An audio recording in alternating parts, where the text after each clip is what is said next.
Uduma and Chioma lived in a small village where everyone knew each other. They were married for many years, but life was tough for them. Uduma was a hard worker, but no matter what he did, things never seemed to improve. He tried farming, trading, and even odd jobs, but he was always poor. His siblings mocked him, calling him a failure. Some even told him he wasn't good enough to take care of his wife, Chioma. Chioma loved Uduma deeply, but she couldn't ignore the pain in her heart. She was unhappy about their struggles and wished things would get better. Every night, she knelt by their small bed and prayed, "God, please help my husband. I don't need riches for myself, I just want you to remove his shame." On Sundays, Chioma would go to the church altar, tears streaming down her face, begging God for mercy. One day, something changed. Uduma got an offer to supply farm produce to a new market in the next town. At first, the money was small, but it grew quickly. Suddenly, he was earning millions. Before long, Uduma's life transformed. From 1 million, his business expanded to bring in 5 million, then 10 million, and eventually hundreds of millions. They moved from their small mud house to a beautiful mansion in the city. But as the wealth grew, so did Uduma's distance from home. He stopped coming home regularly, claiming he was too busy traveling. When Chioma called, he often ignored her calls or told her he was in a meeting. Weeks turned into months, and soon, Uduma was completely unreachable. Chioma felt abandoned, but she never gave up. She prayed harder than ever, asking God to protect Uduma and bring him back to her. Then, one strange night, Uduma's life took a turn he never expected. Two men, dressed in black, appeared out of nowhere. Their voices were calm but commanding. They told Uduma to transfer all the money in his account to an account they gave him. At first, he thought they were robbers, but there was something unexplainable about them. They didn't act like normal criminals. They weren't violent, and their eyes seemed to burn with a strange fire. Terrified, Uduma obeyed. He transferred every naira he had. When he was done, the men took his shoes and left him barefoot. He begged them for slippers, but they disappeared into the night without a word. Uduma walked for hours, cold and ashamed, until he reached home. When Chioma saw him standing in the doorway, she was filled with relief. "Thank you, God, for bringing my husband back," she cried, rushing to hug him. But Uduma didn't say a word. He pushed past her and walked straight into the house. Chioma was confused but grateful he was alive. Days turned into weeks, and Uduma struggled to adjust to his new life. He had gone from being a wealthy businessman to having nothing. He avoided people in the village, too ashamed to explain what had happened. But Chioma didn't give up. She kept praying for him, trusting that God would make a way. One morning, as Chioma sat in her small shop selling provisions, a stranger walked in. The man was well dressed and polite. He introduced himself as the representative of a new factory that had just opened in the city. "Madam," he said, "we're looking for someone to help us distribute our products in this area. We'll handle the stock, and you'll earn a 20% commission on every item sold. Are you interested?" Chioma was stunned. She had never imagined such an opportunity. At first, she hesitated, but the man reassured her that it would be easy to manage. After praying about it that night, she agreed to the deal. The business grew faster than Chioma had expected. Within months, she was earning more than she ever had. Her shop expanded, and people began to notice the change in her life. The same siblings who mocked Uduma before now came to Chioma, asking for help. As her wealth grew, Chioma didn't forget Uduma. She encouraged him to find something new to do, but Uduma was too bitter to listen. He spent most of his days sitting in the house, brooding over his loss. One day, something unexpected happened. Chioma received a mysterious letter from someone claiming to know why Uduma's life had taken such a strange turn. The letter warned her to be careful, as there were forces working against her family. The letter was written in neat handwriting, and every word sent chills down Chioma's spine. It read, "Madam Chioma, the troubles in your husband's life are not ordinary. There are unseen hands pulling him down. Be vigilant and pray harder. Not everyone is happy about your blessings. Watch out for those who smile to your face but plot behind your back. Chioma sat in silence, clutching the letter.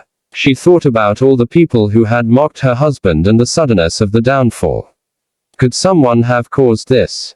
But instead of fear, Chioma's resolve grew stronger. She knelt and prayed, crying to God to reveal the truth. Meanwhile, Uduma's bitterness grew. He couldn't understand why his life had crumbled so quickly. He avoided Chioma's success, feeling overshadowed by her newfound wealth. He resented the fact that she could move forward while he felt stuck in shame. Chioma noticed his attitude but remained patient, hoping he would open up. One evening, Uduma overheard a conversation between two of Chioma's customers at the shop. They whispered about how Chioma's prayers must have saved their family. That woman is blessed, one said. Even her downfall turned into a blessing. Uduma felt anger bubble inside him.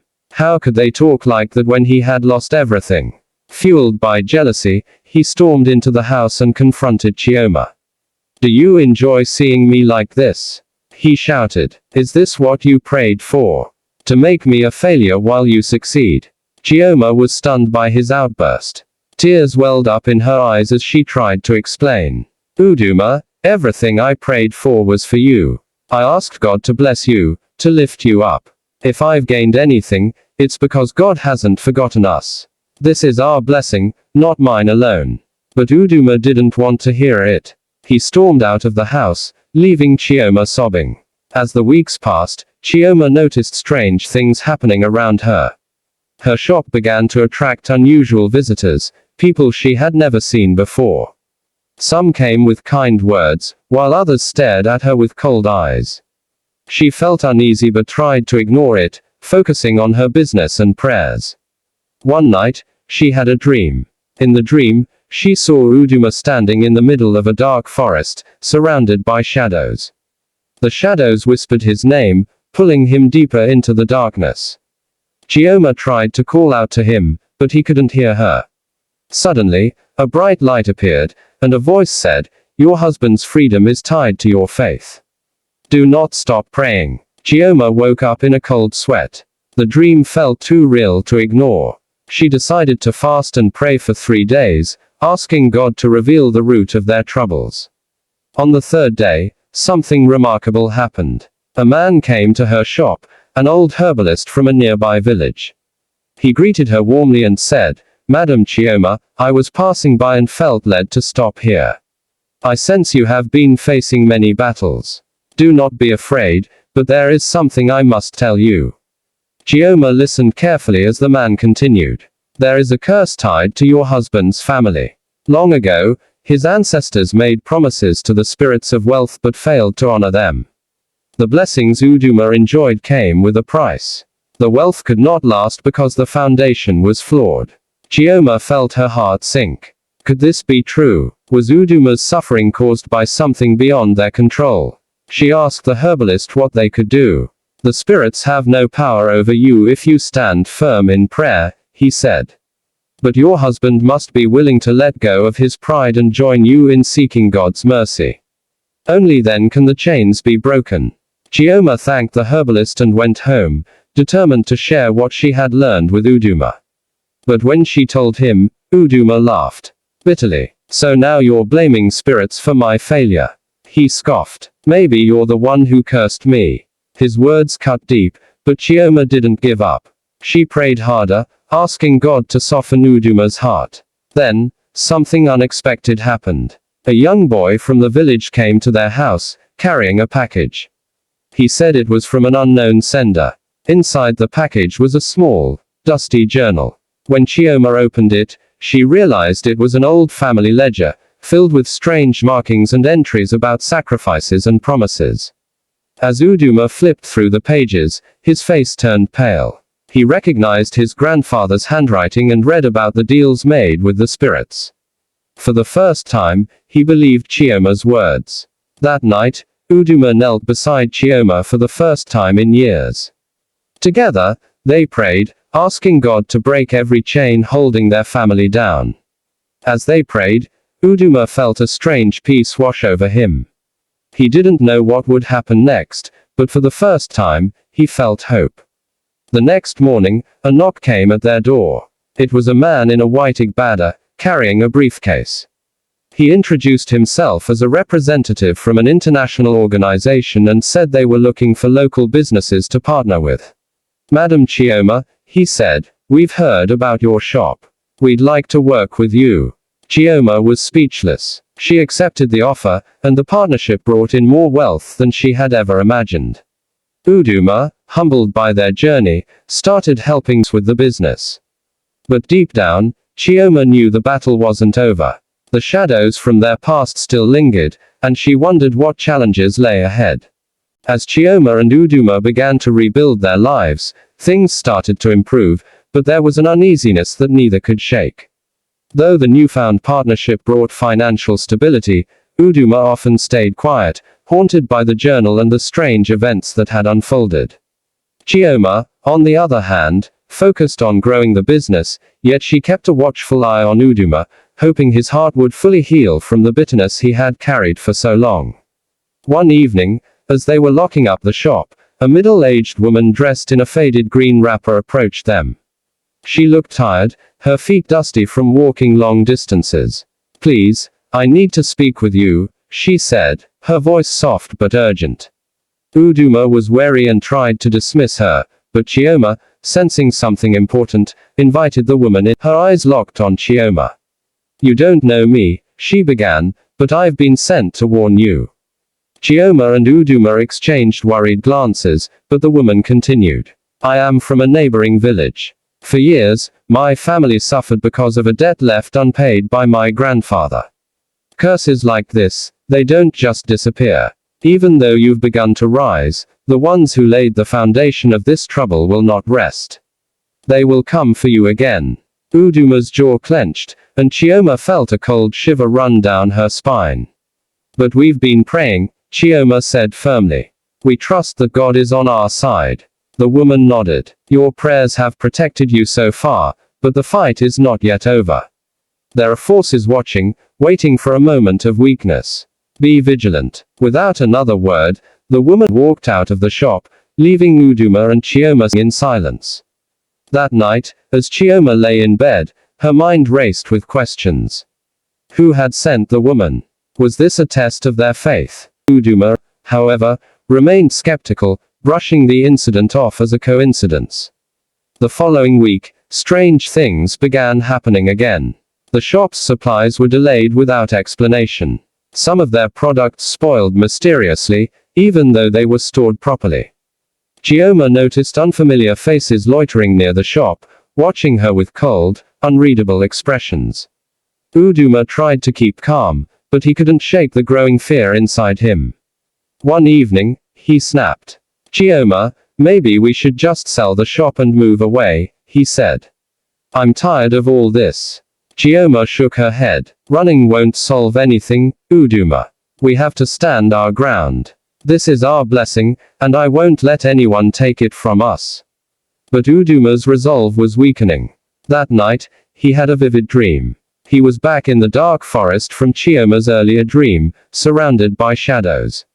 This time, he saw a figure standing in the distance, a man wearing a crown of fire. The figure pointed at him and said, Your bloodline owes me what is mine. Uduma woke up drenched in sweat, gasping for air. He finally realized the curse wasn't just an old story, it was alive, and it wasn't going to let them go easily. The next day, Uduma and Chioma decided to meet the village elder, Baba Okan, known for his wisdom and knowledge of their ancestors' history. Baba Okan listened carefully as Uduma shared everything, from the sudden wealth to the kidnapping and the journal. Baba Okan sighed deeply. Ah, my children, you are facing the consequences of broken covenants. These things cannot be undone by fear, only by faith and courage. But you must act quickly before the spirits take back what you've been given. He instructed them to fast and pray for 7 days, during which they were to ask for forgiveness, not just for themselves, but for their ancestors as well. He also warned them to be careful of deceitful people, as not everyone around them wished them well. Uduma and Chioma obeyed. They prayed together, fasted, and avoided unnecessary contact with people outside their circle. During this time, Chioma had another dream. In the dream, she saw their shop surrounded by a bright, golden light. Inside the light stood the same two strange men who had taken Uduma's wealth before. But this time, they were smiling. When Chioma shared the dream with Uduma, he felt hope for the first time. Maybe this is a sign, he said. Maybe things are finally turning around. On the seventh day of their fast, something remarkable happened. A man dressed in a dark blue igbada arrived at their house. He introduced himself as the chairman of a prominent distribution company. "We've heard about your success in managing our partners' products," he said. "We'd like to offer you an exclusive contract to distribute goods across several regions." Chioma couldn't believe her ears. The opportunity was beyond anything she had imagined. She glanced at Uduma, who nodded in agreement. They signed the contract, and within weeks, their wealth began to multiply once more. But the joy was short-lived. One stormy night, Uduma heard faint whispers outside their bedroom window. He peered outside and saw three shadowy figures standing in the rain, the glowing eyes fixed on the house. He froze in fear, realizing the battle wasn't over yet. Chioma, sensing his fear, took his hand. "Whatever comes, we will face it together," she said. But deep down, she wondered, would their faith be strong enough to withstand what lay ahead? As the rain poured heavily that night, the shadows outside their window grew clearer, yet their features remained distorted. They didn't move, but their presence was suffocating. Uduma felt his legs tremble, and for the first time in a long while, he couldn't bring himself to speak. Chioma, however, was determined not to let fear take over. She reached for the family Bible they always kept on the bedside table, opening it to Psalm 91. Her voice quivered at first, but it grew stronger with each word as she read aloud. "He who dwells in the secret place of the Most High shall abide under the shadow of the Almighty." As she read, the air in the room began to change. It was subtle at first, a warmth that pushed back the cold dread Uduma had felt moments before. The whispers outside grew louder, but Chioma continued, unwavering, until the shadows faded into the darkness of the storm. Uduma slumped onto the bed, his chest heaving. "Chioma," he whispered, "what if they come back? What if this never ends?" Chioma placed the Bible on the table and knelt beside him. "Uduma, we've faced too much to give up now. They want us to be afraid, to lose hope. But we have something stronger, our faith. God didn't bring us this far to abandon us." Uduma nodded, though the doubt in his heart lingered. The next morning, everything seemed normal. The storm had passed, and the sun rose bright and warm, as if to erase the fear of the previous night. But both Uduma and Chioma knew they couldn't ignore what had happened. They decided to return to Baba Okan for guidance. When they arrived at the elder's home, they found him waiting outside, as if he had been expecting them. "Ah, my children," Baba Okan said, motioning for them to sit. "You've been visited by the Watchers, haven't you?" Uduma stiffened. "Watchers?" Baba Okan nodded gravely. "The spirits that guard ancestral debts.